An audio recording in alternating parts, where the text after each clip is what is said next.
essas coisas virão à tona em algum momento. Falando ainda sobre esse crescimento, pelo menos nesse retrato de agora, né, dessas pesquisas, esse crescimento, na avaliação do senhor, fortalece ali o campo da direita ou pode desidratar outras candidaturas aí desse mesmo espectro ideológico? Olha, assim, se você construir a ideia de que o Flávio Bolsonaro vai ser um concentrador do voto de direita bolsonarista, quem ficar abaixo do guarda-chuva bolsonarista não vai conseguir crescer. Ou seja, se você ficar tentando se validar como alguém que precisa da aprovação dos Bolsonaro, o Flávio te desidrata. Se você não depende disso, aí abre-se um campo. Há um campo aí de coisa de 10% dos eleitores, que a gente pode colocar como eleitor antissistema. E esse eleitor, ele ainda está dormente. Eu acho que esse eleitor vai começar a falar disso em termos eleitorais nos próximos meses, quando a eleição for crescendo. E há também o que a própria pesquisa Quest capta, que existe um eleitorado de pelo menos 24% que não é nem Lula nem Bolsonaro. Esse eleitor, ele é um eleitor menos ativo politicamente. Ele simplesmente tem rejeições a esses grupos. E se esse eleitor tiver uma alternativa, que não seja uma alternativa sonolenta, como foi a Simone Tebet na última eleição, essa alternativa poderá crescer. Então, somando esses elementos, eu acho que há um caminho para alguém quebrar, não exatamente a polarização, mas surgir como alternativa ao Flávio para enfrentar o Lula. O senhor é pré-candidato à presidência, né? No que uma eventual candidatura do senhor diferencia ali do bolsonarismo? Eu tenho proposta e eu não sou ladrão, basicamente isso. Então, só de você ter proposta de Brasil e não ser ladrão, você não tem como ser bolsonarista. A característica do bolsonarismo é você gosta do Bolsonaro e você passa pano pros roubos da família Bolsonaro. Às vezes eu sou interpelado na rua por pessoas de direita, falo, pô, Renan, eu gosto das suas propostas, eu vi que você quer matar bandido, eu vi que você tá tratando das questões de corrupção do Centrão no Nordeste, eu concordo com você, mas por que você não junta com a família Bolsonaro? Eu falei, mas você gosta de corrupto? Ele, não gosto. Mas você quer que eu passe pano pros crimes que foram cometidos, por exemplo, pelo Flávio, eu não preciso nem entrar pra família, só pelo Flávio Bolsonaro? Ah, Renan, mas tem que entender que o Lula... Eu falei, entendi, se o Lula tem corrupção, aí pode ter corrupção com o Flávio. Então, eu não consigo pensar com essa cabeça.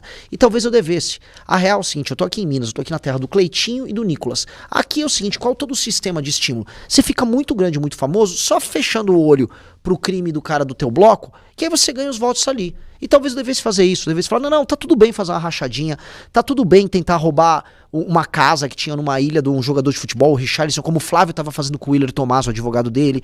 Tá tudo bem passar pano pra todos os escândalos de corrupção que aconteceram no próprio governo do pai dele. Não, tá tudo bem. Vamos, deixa estar, porque o Lula também é ladrão, e o Lula é. É esse o jogo? Assim, eu não consigo ser assim, não consigo. Então, eu vou construir um caminho em que eu terei proposta, e eu vou deixar bem claro que os demais são ladrões. Se o brasileiro quer votar em ladrão, tá tudo bem. Fique claro, ó, você vai votar no Lula, o Lula tem toda aquela lista de escândalos de corrupção. Quer votar nos Bolsonaro, no Flávio, pode votar. Mas vote sabendo o que você tá fazendo, porque você teve a opção de votar em alguém que tem proposta e que é honesto. E quais seriam essas propostas, as principais, assim, do senhor? Primeira, enfrentamento muito claro e direto ao crime organizado, destruição do crime organizado, colocar o Brasil em estado de defesa, colocar as forças armadas nas áreas ocupadas pelo Comando Vermelho, pelo PCC e pelo bonde dos malucos, como tem lá no Nordeste. Segundo, mudança nas leis penais e leis de processo penal para a gente não ter os bandidos reincidentes que cometem uma série de crimes e voltam pra rua. Teve agora aquele caso horrendo de um estupro de uma menina, de um cara que já tinha estuprado a própria mãe e foi solto. Quem é que comete 5 crimes? Desses 5, 3 são de, vamos dizer, crime de natureza sexual e ele volta pra rua todas essas vezes. Isso é bizarro, a nossa legislação tem que ser alterada.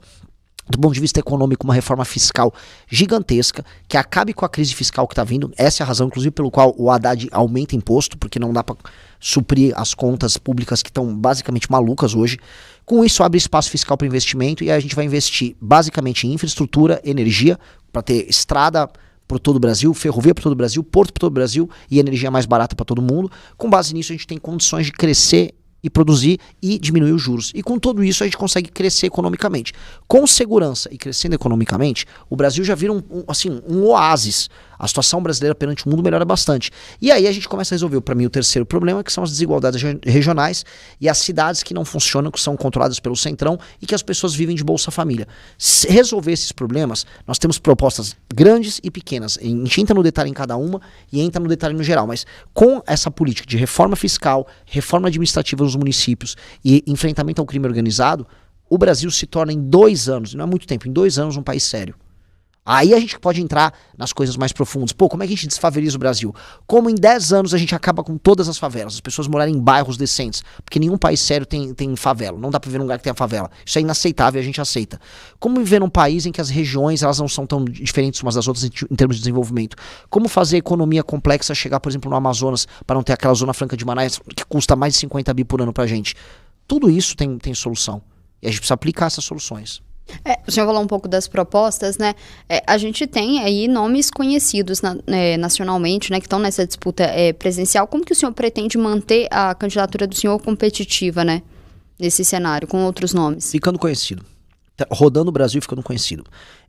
Tem uma coisa que é mais do que os nomes deles serem grandes. Tem uma diferença de dinheiro. Para quem tá nos ouvindo e nos assistindo, o Flávio Bolsonaro saiu uma notícia agora que o partido dele vai colocar 300 milhões na campanha dele.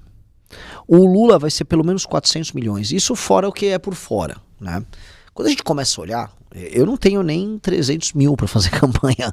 Eu tô rodando na minha pré-campanha de carro. Eu rodei o Nordeste de carro, mas o que aconteceu? Como eu rodei de carro, eu tava ao vivo, fiz lives em todo o Brasil. Eu fui parando nas pequenas cidades. Na última pesquisa Atlas, eu saí na região Nordeste de 4,1% para 5,4%. Logo, se eu continuar nessa lógica de visitar cidades, de falar as propostas para as pessoas e não me preocupar ficar brigando com os candidatos ou ficar falando que eu sou de direita e o outro é de esquerda, eu creio que eu vou crescer abaixo do radar e gastando muito menos dinheiro que os demais. Se eu chegar aos 10%, aí as pessoas vão olhar para mim e vão ver se cara é uma alternativa, e chegando a 10% até julho, que essa é a meta que eu tenho, eu ganho a eleição. Porque aí vai ter um efeito de derretimento do Flávio. Se eu chegar a 10%, quer dizer que o eleitor está procurando uma alternativa para derrotar o Lula e que não seja corrupta. Se eu chegar a 10%, eu sou essa alternativa. Portanto, eu estou trabalhando para chegar até lá. E o senhor abriria mão